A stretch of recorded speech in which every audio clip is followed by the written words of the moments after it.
Hey, what is going on, guys? It is your boy Yeet here. Welcome back to the channel. I'm coming at you with an updated deck profile. Not even a week ago, I think it was, that I posted a really long video on this deck. And while I didn't get a lot of feedback on the fact that I was an hour long, I did, however, get some comments. Not on the channel, on the comment section directly, but to those who watched it and then messaged me on Discord or friends who I talked to about it, already gave me suggestions on how to upgrade this deck, and then or make some changes that I should make to the current list. And then of course Infinite and Forbidden, which I was at the sneak peek yesterday, so I'm recording this the day after dropped. And of course, there was a couple of new cards in there for Ragnaraika, and just in general, plants, insects, and reptiles all got a pretty big buff in the form of a good new monster. And I've got to cover all that in this video and make the changes. We went from a big deck to exactly 40 cards, and strictly cut this deck down to make it a all gas, no breaks, with few interruption. How do I put this? It'll make more sense when I get further into it, but essentially we cut back on the hand traps, added a couple more breakers, and made it more consistent gas wise. So you really got to play smart with this deck, but I'm going to cover all of that in this video and then do a shortened updated profile combo. If you guys going to enjoy this deck profile or any of my content, go ahead and leave a like and subscribe. Hit that notification bell. And yeah, let's get right into it. Oh, I'm also not showing a side deck for this because I don't know how I'm going to build my side deck for this next format. With Infinite and Forbidden dropped and now Fiendsmith is taking over, I don't know how I'm going to build or what I'm going to do for a good side deck right now. So keep that in mind going forward, but the gist of this deck, aside from maybe the hand traps might change around, would stay the same. Oh yeah, I forgot to also mention this is also broken down into, pieces of the deck. I'm going to start off with the Ragnaraikas and then other engines. So starting off with the main boss monster of Ragnaraikas, which is triple copies of Ragnaraika, the Evil Seed, your main starter. Also an extender in its own way, because you can discard an insect, plant, and reptile to special summon it from your hand, and then you get to add 2 names from your deck to your hand, except Ragnarika Evil Seed, and then you have to banish 1 card from your hand. I went over this last time, but apparently still people think that why are we playing it at 3? Can't you just revive it? You can revive it, but it's important at 3 because not only is it an extender, but it is really your best normal summon that this deck has. I can't specify enough. This card is so important in the deck. You need to play 3 of it. Then are still mini monsters who I'm not going to review, but if you need more explanation on these guys, you can go back and watch the long hour one, or just skip to the actual part, because I did put timestamps down below in the past one where I was going over the specific in-depth deck profile and what some of the cards did. Yeah, so we're still playing we dropped down Samurai Beetle from the last one down to 1, because really this card is just, no matter if it's banished or revived, because we are playing Bloom, we can easily get that back. Same with our copy of Armored Lizard, which actually I was only playing 1 last time, but I stuck it at 1. What is the new change now is a new addition to the Ragnarika monster group. And instead of playing 1 copy of it, which is what most people are going to do in the 60 card plant version, this specific version is playing 2 copies of Ragnaraika Wicked Butterfly. I'll go over this one because this is the new one. So Butterfly has the ability to discard this card and special summon 1 insect, plant, or reptile monster from your hand. Doesn't matter the level, which makes this card absolutely insane, especially for this version. If this card is banished from your hand or graveyard, you can draw cards during the end phase of this turn equal to the number of different monster types among the monsters you control that are insect, plant, or reptile. You can only use each effect of Ragnaraika, Wicked Butterfly, once per turn. How I'm perceiving this banished effect and what I've asked people so far is basically it like Bestial Magma Hut, where you activate it once it gets banished and then it resolves during the end phase. At least that's what I'm gathering and what people are saying. Now, if that's how officially it'll work, I don't know. And if I'm wrong about it, comment. Or if everyone's been wrong about it, comment down below. So yeah, that's 2 copies of this card, and yeah, it's actually this card is actually free because you just pitch it, and then basically attempt to start one version of plays, and then if they stop that version of plays, you'll have your backup because this doesn't count as your normal summon, which is why it's so important in this version. And then for the spells, obviously we're still playing the 3 copies of Ragnaraika Bloom. 3 is absolutely mandatory. You must play 3. It's an absolute necessity to play 3. The 300 attack point and defense point gain for yours, and the decrease of anything that's not an insect, plant, or reptile is crucial, and it's massive in some situations.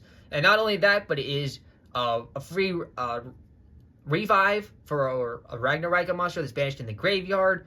You can add and start your plays or force a Bathe in Ash, which doesn't really do much on its own. The only really hand trap that actually hurts this deck is D-Shifter.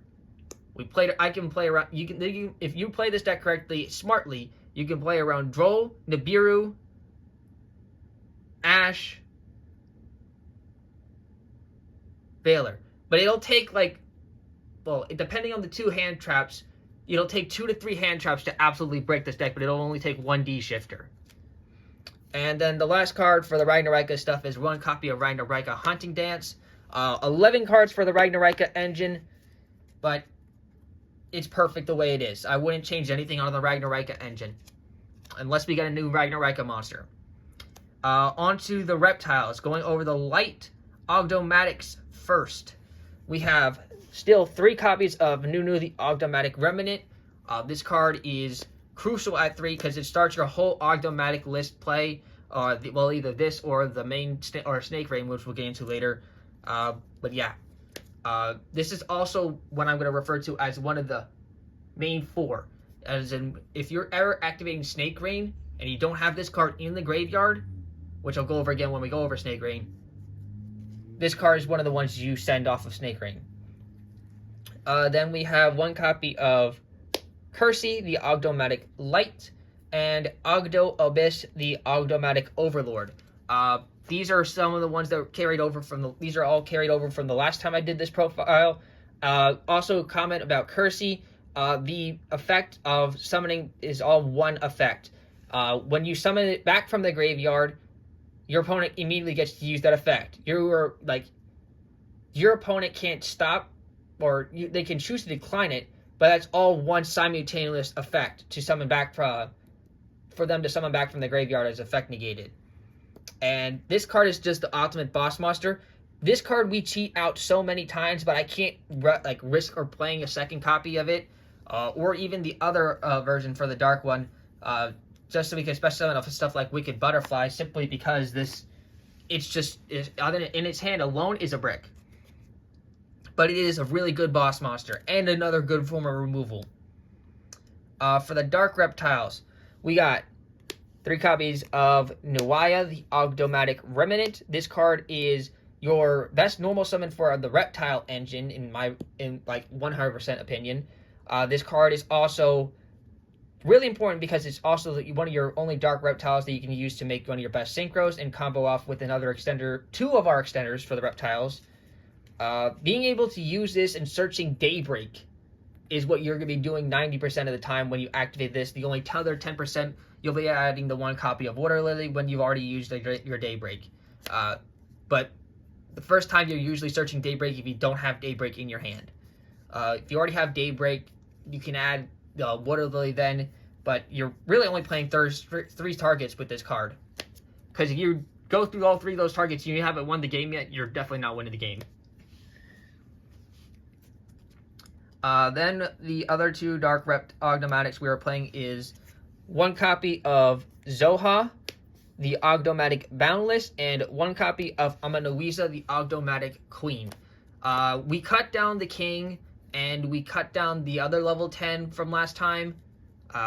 They weren't really holding as much, and I wanted to make our the Ogdoadic part like balanced out, because those were unnecessary cards that would be added because they were like let me do some crazier stuff.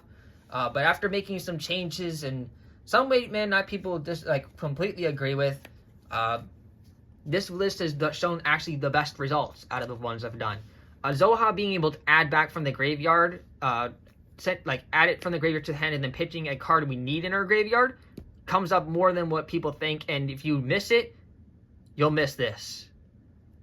Also, it's another dark reptile that we afforded to play. And then Amanuiza I put this one in here over the king or any other dark reptiles for the Ogdoadics, not only because it's a different name, but because her being able to revive one from your graveyard of your choice whenever a card is sent from your opponent's hand or deck to the graveyard is massive. And then we only have, like I said, our 3 Ogdoadic spells, which I literally already went over, which is 2 copies of Daybreak and 1 copy of Water Lily. We cut down the second Water Lily because straight up, I needed to make room for some other important spells in the deck. And Daybreak is just too necessary not to have it. 3 is a brick. 1 is too like minuscule. 2 is like hit that right on the note like spot, so you'll see it if you see it, and if you don't, you can easily search it or draw into it. That's literally it for the Ogdoadic engine. Onto the supporting reptile engine. Which is literally just a couple of reptiles and the main spell. The main supporting reptiles we have is the 1 Night Sword Serpent, which is crucial no matter what version of Ragnaraika you're playing in this deck, or Ragnaraika you're playing, because in general, being able to like send this card off of like Bloom to the graveyard is essentially a free revival. Like, I would put this card in pretty much any version of this we're playing. Like, I would just do this in a copy of Foolish Burial if I needed to. 1 copy of Reptilian Codal. Reptilian Codal is one of the dark extenders we have for our dark reptile monsters. You have to have a dark reptile, especially from your hand, and this card is absolutely insane for making 2 synchro monsters we play now in the deck, which is one of the changes we made. And the other dark reptile extender we have is the 1 copy of Black Mamba. This card's actually pretty nice, being able to just pitch it for free, and then if our opponent has something we can change the position, being able to dump any reptile we want from our deck to the graveyard actually is really nice. And then the last is just 3 copies of Snake Rain, which is our main combo starter. Now, to go over what the 4 monsters are for Snake Rain that you want to send, if you don't, like, this is your first turn thing, you're activating Snake Rain. If you don't have any reptiles in your graveyard, these are the 4 you send. 1 would be the actual copy of Night Sword Serpent, which we already have here. Kersey, the Ogdoadic Light, Nunu, and Nowaya. These are the important 4 that you send if you're the first time activating Snake Rain, if you have nothing in your graveyard. These 4 right here. Not the Codal or the Mamba. These 4 right here on the screen. These are the 4 you send off of Snake Rain. The first time activating Snake Rain is always these 4.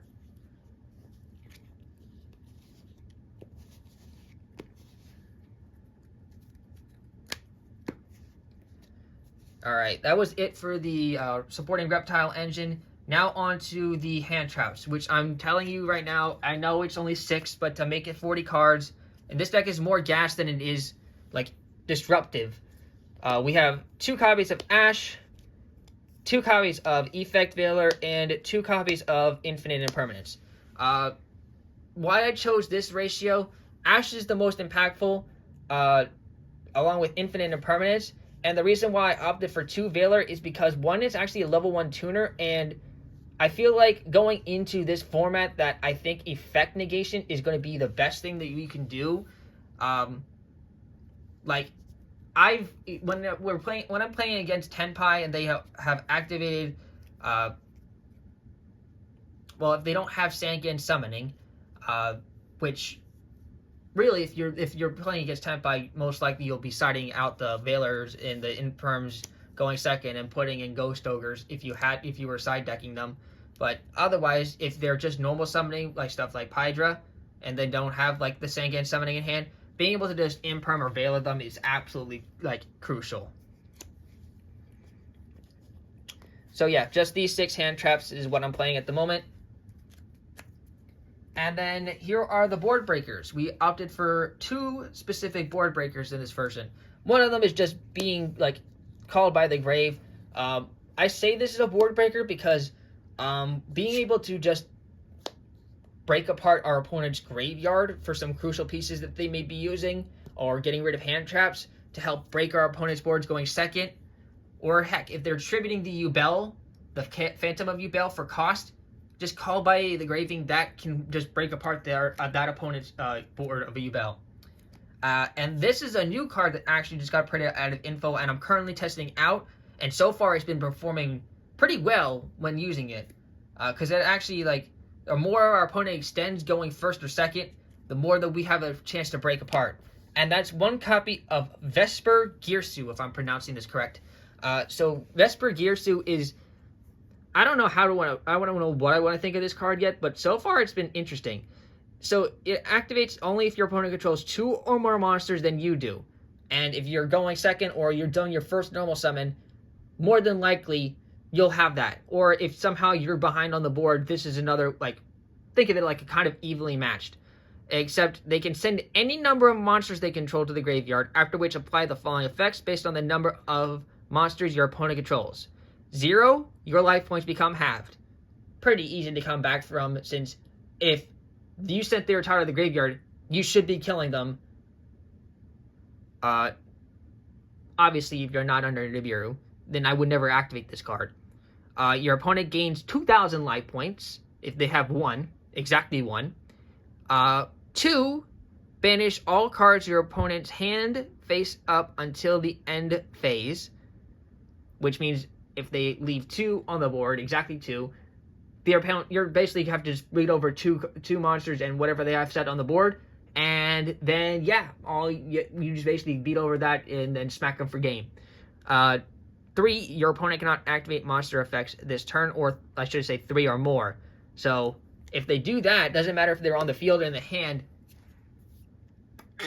they won't be able to activate Shoista.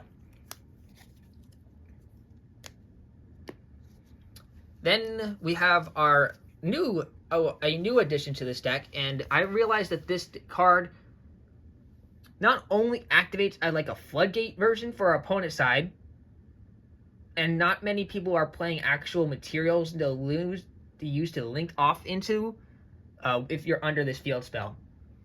That's 1 copy of Black Garden. Now, why I'm playing Black Garden in this deck is the fact that it, 1, forces our opponent's board to be completely clogged. So they can't, if they're against Tenpai, they ain't gonna have much of anything in their deck to link off into. They don't play any generic effect like SP Little Knight. They would play which takes 2 effect monsters. Promethean takes 2+ effect monsters. They're not playing anything to get rid of that many tokens. And if you ever need to just like use it as an extension to bring out like a plant, you can destroy all plant monsters. Target 1 monster in your graveyard with attack equal to the total attack of all plant monsters on the field. Destroy this card and as many as plant monsters in the field as possible. Then if you destroyed all of them, special summon that targeted monster. But really, it's just in here for a clogged up board, and the fact that if each...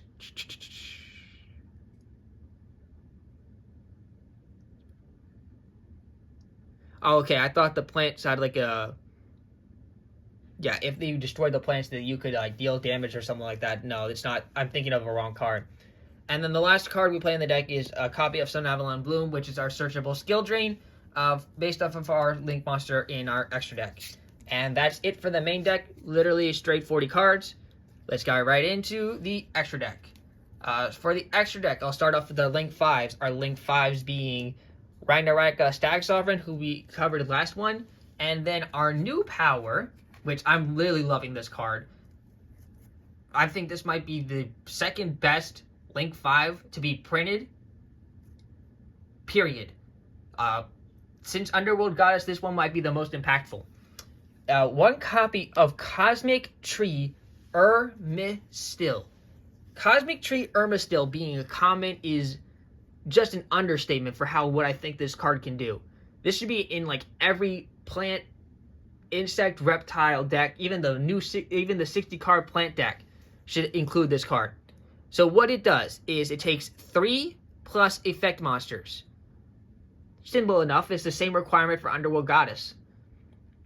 You can only control one Cosmic Tree Ermistil. Its following effect would be proof of this. Why? Each time your opponent special summons a monster face up during the main phase, you gain life points equal to their attack, period. Even if it's adjusted, you gain life points equal to their attack. Once per turn, quick effect, you can pay life points in multiples of 1,000, maximum 3,000. This card gains attack equal to that much paid. This card is insane. The more that if you set this card up and they have nothing to target this with an interruption, like they literally would have to have a set imperm on the field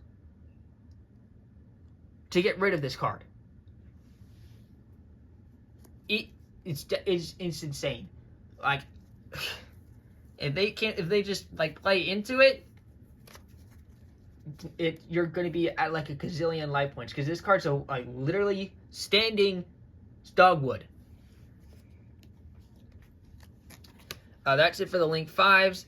Link 4s, we got 3 Link 4s here. One copy of Chain Coils, which is another reason why we play less hand traps, because this card will make you stop using hand traps, and this card ends on your board a lot.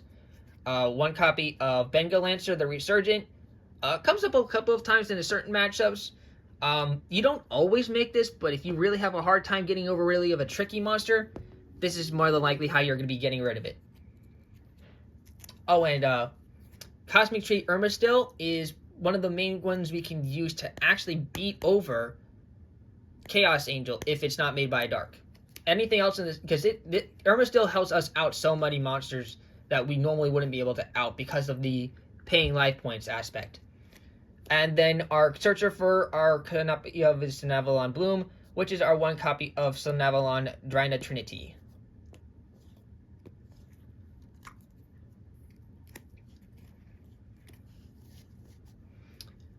For the Link 3s, we have our new edition, also printed from Infinite Forbidden, which is our copy of Ragnaraika Saline Snapper. This card is obviously only going to be played at one of, even though it's a common, but it's actually a pretty impactful one. So it has the ability to banish 2 monsters from your graveyard, any 2 monsters. That doesn't have to be insect, plant, or reptile, which other ones had to be. But he does take 2 insect, plant, and or reptiles to make, but it's a Link 3. You can then target that many spell and traps your opponent controls and destroy them.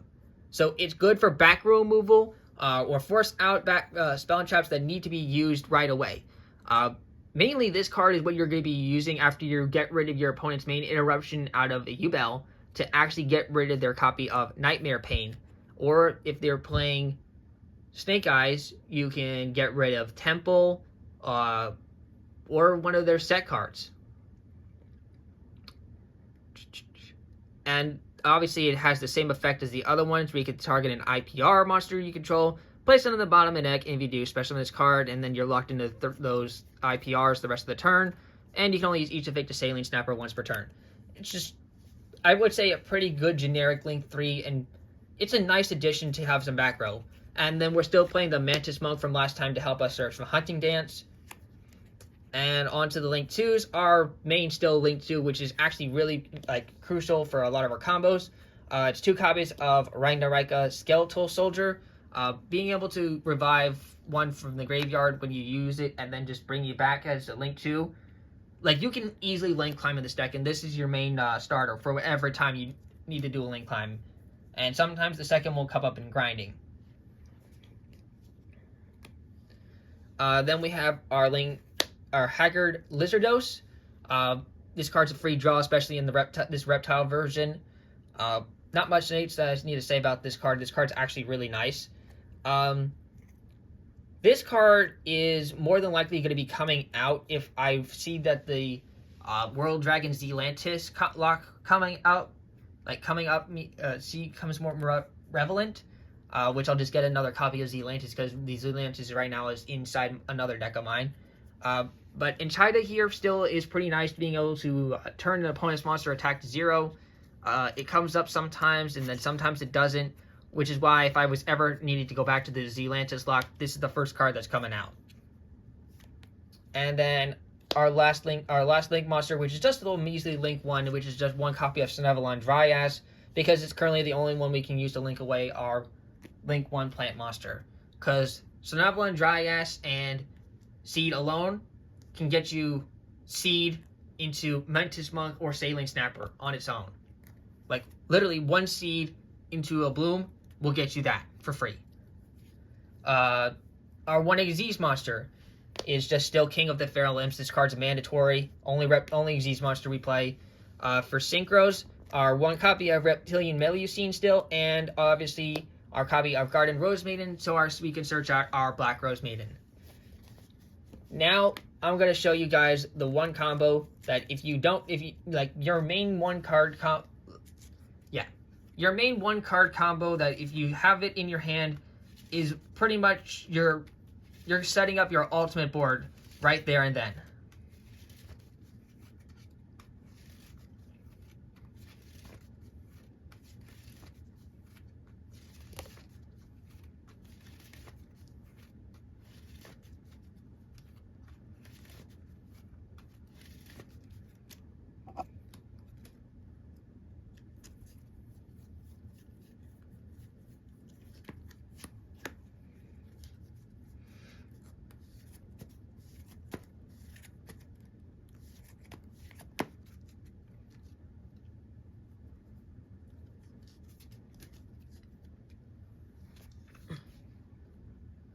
I'm going to use this dice to indicate the other cards in our hand, because it doesn't really matter what they are. It's Snake Rain and that when you're in the rest of your hand. Now, if the rest of your hand includes any of the main 4 which you're about to notice, replace that one with Zoha. If there is 2 or more in your hand, make sure you discard the other one out of the 4 I'm going to show, because they need to end up in your graveyard. I'm also going to zoom out real quick. Alright, so here's how it works. You activate Snake Rain. Discard that 1 card in your hand. Discard 1 card in your hand along with Snake Rain to the graveyard.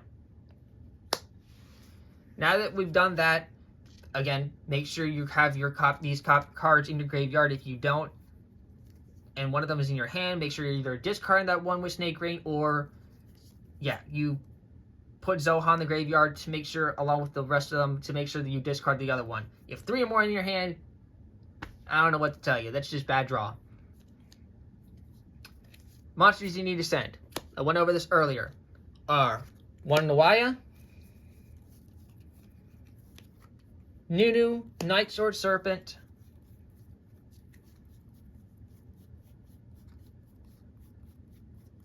and Kersey, the Ogdoadic Light. These are the 4 you're sending off a Snake Rain, turn 1, and which will literally start off with the main pieces of your board. So once that's resolved, in our graveyard, activate Nunu's effect to revive. Well, first off, your Night Sword Serpent will summon back, okay? Because it was sent to the graveyard by a card effect. Now, without doing anything else, attribute your Night Sword Serpent, which will get banished, to summon back Kersey. Kersey's effect will then activate to summon a monster back from our opponent's graveyard on that same effect. So if your opponent has something in graveyard, they will do that first. But its effect will be negated, so you're good. Now, without reducing anything in our hand, we'll use the effect of Kersey right away and attempt to summon back Nawaya from the graveyard. It will get banished when it leaves the field. If Nawaya gets successfully summoned or this gets interrupted, don't worry about it. We still have 3 other cards in our hand to get out some plays, and we also have our Nunu in the graveyard, which we then can use to do other link plays. But this is just assuming that we have no worries of interruption on our opponent's field, because we're going first, and we most likely would have already played around another thing. If we get Drone Lockbirded here, that's the easiest thing in the world to play around at this point. Let's go with Nawaya. Nawaya's effect will now activate, grabbing us our copy of Ogdoadic Daybreak. If any other cards in your hand is already Ogdoadic Daybreak, search the Ogdoadic Warrior Lily instead. Now that we have Daybreak in our hands, let's go ahead and actually get on with the other step, which is actually activating Nunu's effect in the graveyard and summoning back Nunu. Now, to prevent these two from being banished, we're going to overlay Nunu and Nawaya at this point and make our one copy of King of the Feral Imps. Doesn't matter the position of King of the Feral Imps. King of the Feral Imps effect activates, detach Exceed material from this, and add any level 4, add any reptile monster we need from our deck to our hand.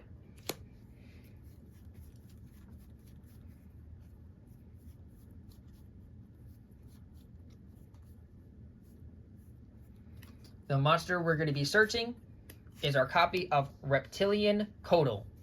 That's another thing I completely forgot to mention. A lot of people are going to notice there's one monster that's missing out of there from the last one, which would have been our Serpentine Princess.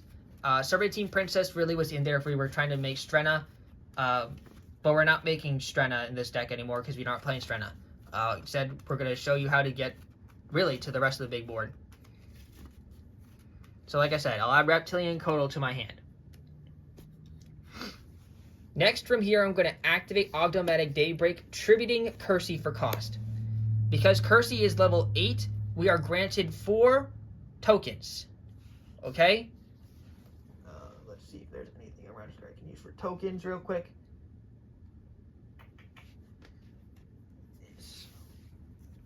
These are some blank sleeves. I'm just going to use these as the 4 tokens. 1, 2, 3, 4. So now we have our 4 tokens. We're going to right away use the secondary effect of Ogdoadic Daybreak. Banish Ogdoadic Daybreak. Take the Night Sword Serpent that we banished earlier from tributing Kersey, place it back into the deck, and then send any reptile we want from our deck to the graveyards.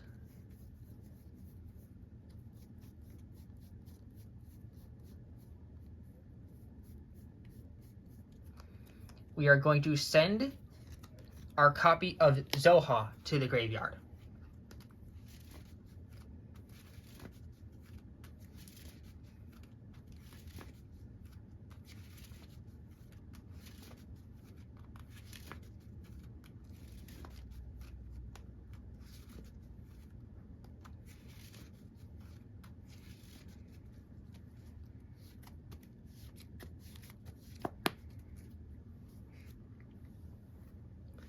Replace one card in your hand. Doesn't matter what card it is. And then add Zoha to the hand, sending that other card to the graveyard. Now here, we're going to take our tokens away, 2 of them away, and link summon Ragnaraika Skeletal Soldier.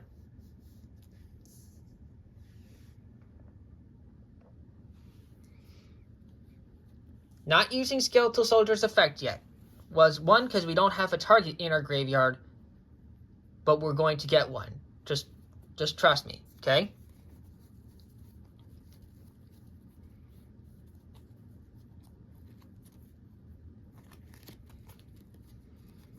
Now we're going to take the token and our copy of King of the Feral Imps to the graveyard, which will add 2 more reptiles to our graveyard for Lizard Haggardos. Okay? Next, we're going to use Lizard Haggardos' effect. Banish the Nunu to our graveyard, and if you have to use it on your own monster, that's perfectly fine. Just banish it and get your free draw. This case, there's one specific card that you could hope to draw, or a way to get into it, but essentially it doesn't really matter. So I'm just going to shuffle the deck real quick, as you see.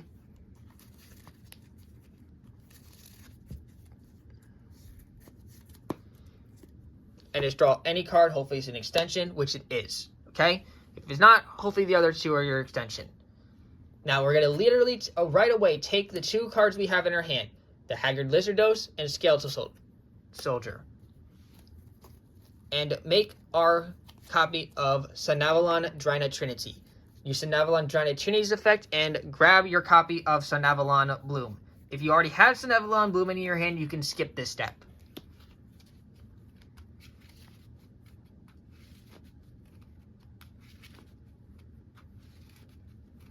In which case, you'll be left with the Skeletal Soldier and Lizardos still.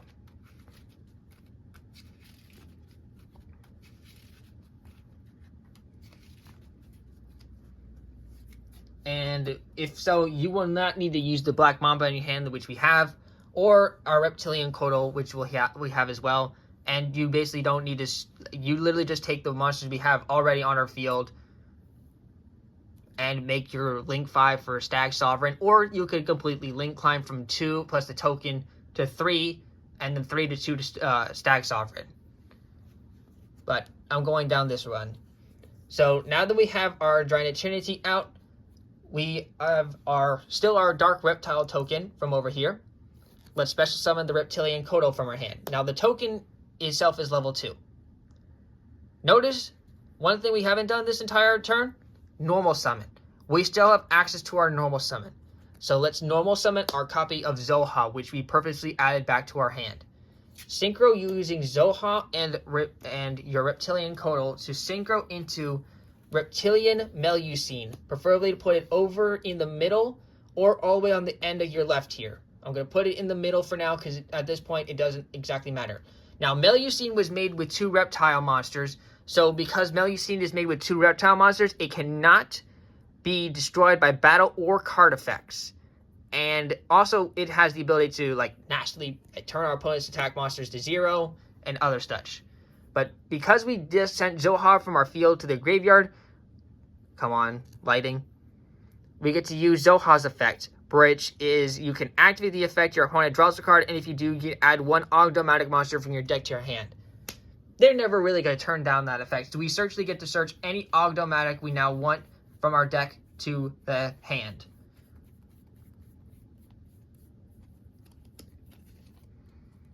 And here we can put in follow-up for next turn in the form of like Nawaya, which is what I'm going to just do in this situation. Or you could search out really anything you want. It doesn't really matter. Because we literally have a lot of pieces on the board already for what we're trying to get to.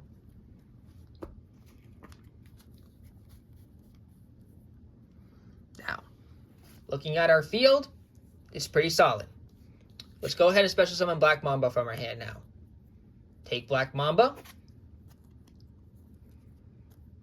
And then place it on the bottom.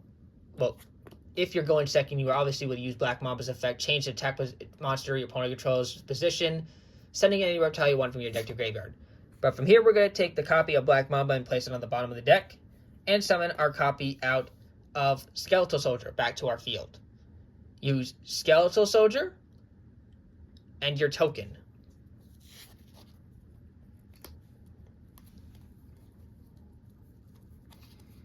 And make Mantis Monk.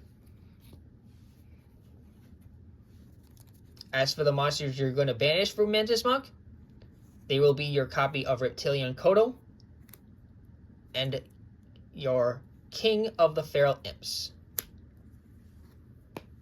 Searching out Hunting Dance.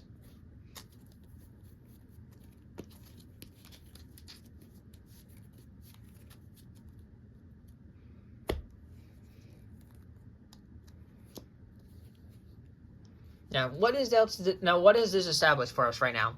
1, we've still managed to keep 5 cards in our hand. We have our Skill Drain, and we have a Pop. And we established a Link 4, a 3, and a monster that can't be destroyed. Unless its effects get negated. Take Sunavalon Drowned Trinity, and Mantis Monk. Link our to our copy of Ragnaraika Stag Sovereign.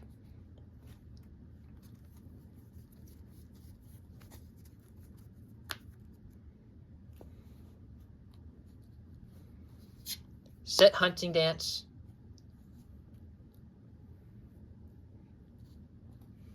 is one option. Now, if you didn't want to end up on Stag Sovereign, let's go back a minute. You can keep Sunavalon Draenei Trinity and end up with really a more generic version. And just set 2 copies of your hand and pass. It seems small, doesn't seem completely overwhelming for your opponent, or underwhelming, because you have your Skill Drain and you have your Hunting Dance. You have a monster that can't be attacked, one that can't be destroyed by battle or card effects, and you have Follow Up in your hand. You still have 3 cards in your hand, which could be any 2 cards from your deck, and your copy of your Follow Up, and a solid board.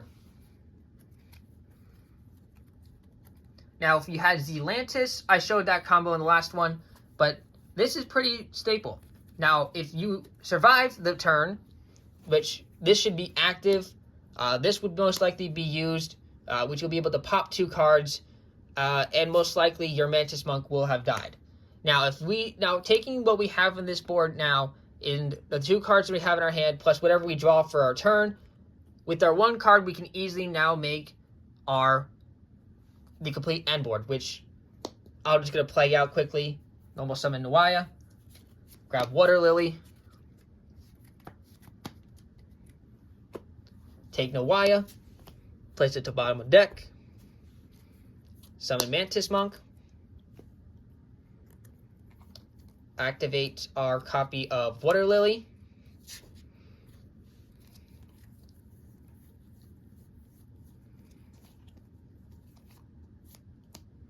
send Ogdoadic,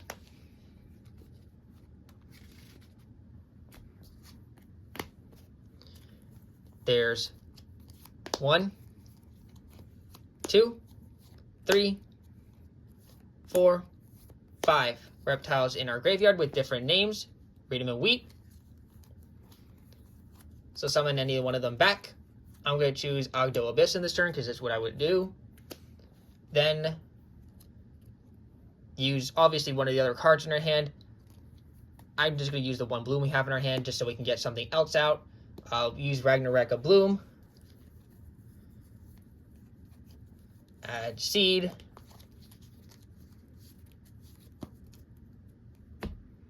And then discard one of the other cards you have in your hand. So now we should have just 1 card in your hand and seed. Normal summon seed. Use Seed's effect.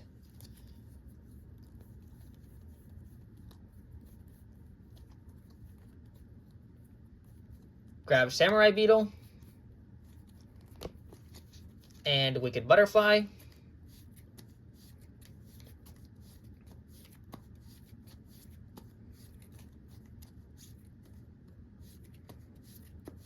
And then we have to banish a card from our hand. I'm just going to banish the Wicked Butterfly, just to get rid of that. Ow. Link away the seed. Dry Ass. Use Boom effect, which we haven't used yet. Revive seed. Sunavalon Dry Ass. Mantis Monk. Seed. Make Cosmic Tree Irma-Still. Now we have our ultimate monster on our board, a monster that can't be destroyed, one that's sent to the graveyard, and we have our Draenei Trinity, which you'll see what we're about to do with Draenei Trinity. Use the Samurai Beetle. Let's take our copy of Reptilian Kotal, place it on the bottom of our deck, summon Beetle from hand, use Beetle plus this, make Stag Sovereign, effective Beetle,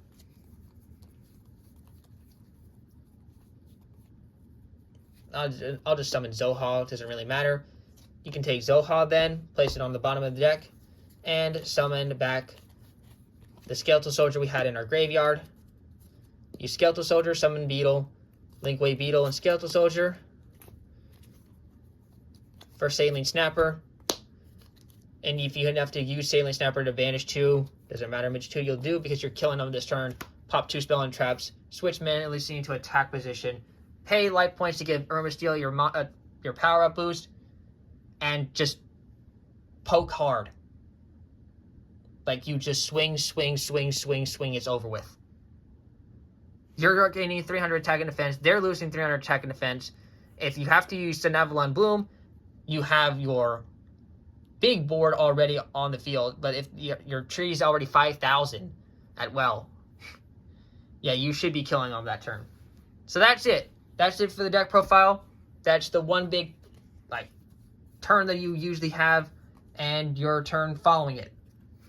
If you guys enjoyed the deck profile, like and subscribe. It's your boy Eat signing out. Peace.